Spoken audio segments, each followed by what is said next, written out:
ერევანში უნგრეთის საელჩოსთან გამართულ აქციას სოლიდარობა თბილისში მცხოვრებმა ეთნიკურმა სომხებმაც გამოუცხადეს.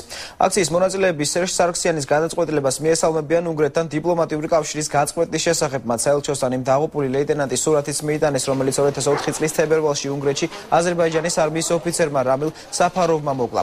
ბუდაპეშტის პირველი ინსტანციის სასამართლომ საფაროვს სამუდამო პატიმრობა მიუსაჯა. გადაწყვეტილება უცვლელი დატოვა სააპელაციო სასამართლომაც, თუმცა 31 აგვისტოს რამილ საფაროვი აზერბაიჯანში იქნა ექსტრადირებული. ილჰამ ალიევმა კი ის შეიწყალა. აქციის მონაწილეების თქმით, უნგრეთის მთავრობამ ამით სერიოზული შეცდომა დაუშვა.